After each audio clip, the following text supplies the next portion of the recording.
Дүйнөнү дүрбөткөн коронавирус кайсы гана мамлекет болбосун калкты күнүмдүк керектелүүчү тамак аш, азык-түлүк менен камсыз кылбаса, чек аралар жабылган кезде кризиске кептелерин көрсөттү. Мындан улам Айыл чарба министрлиги калкты азык-түлүк менен камсыздоодо өзүбүздөн өндүрүлгөн продукцияны 70% ашырууну пландаган. Кыргызстандын ичиндеги эң маанилүү болгон 9 стратегиялык продуктуну кандай камсыз кылабыз деген биздин презентацияда көрсөттүк. Кудай тилекке жеткисе, биз ушул 2025 жыл менен өзүбүздү азыктык буудай менен, кум шекер менен толук камсыз кылабыз деп атабыз.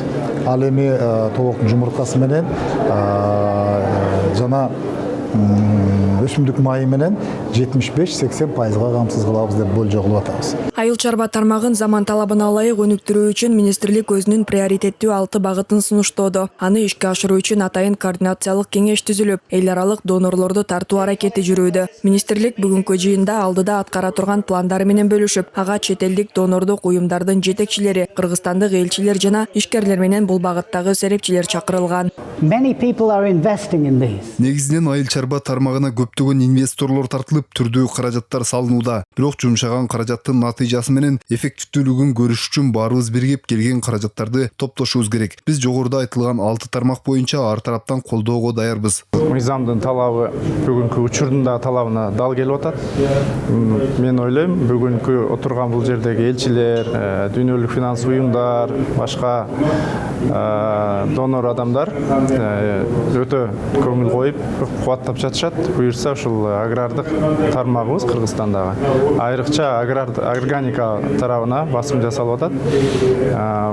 Буюрса бул конференциядан кийин жакшы жыйынтыктарды алабыз деп ишенебиз. Академик Жамин Акималиев өндүрүштү илимий негизде жүргүзүүнү сунуштады. Ал дүйнөлүк айыл чарбанын жетишкендиктерин алып, Кыргызстандын шартында сортторду чыгарып, фермерлерди түрдүү уруктар менен камсыз кылуу зарылдыгын белгиледи. Антпесе түшүмдүүлүктү жогорулатуу өтө оор болорун айтат. Ошонун ичинде өзгөчө ата мекендик сортторду себешкиликти үйрөндүрмөн, биздин Кыргызстан шартында өстүрүлгөн. Себеби мынакей камсыз биздин негизги өсүмдүк, кум шекер менен камсыз кылып уят болуп отурабыз. Ушул кезде өзүбүздүн Кыргызстандын татынакай сорттор гибридтер турса, Франция, Германиядан өндүрүлгөн урукту алып келип сатып ошону завод кыйнап өндүрүп атат да. Эми алар биздин Европанын шарты бизге туруктуу келбейт да, мына ысыкка да чыдабайт экен, ар кандай илдеттер чыкты да. Кээде кызылча чирип кетет, болбосо жана сарык деген оор чыкты, мурун жок болчу.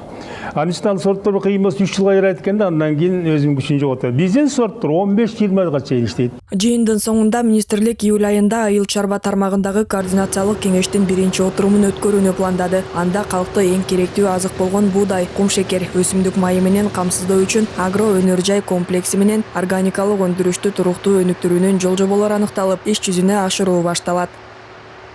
Айжамал Майлиева, Талас Аманбеков, 5 канал.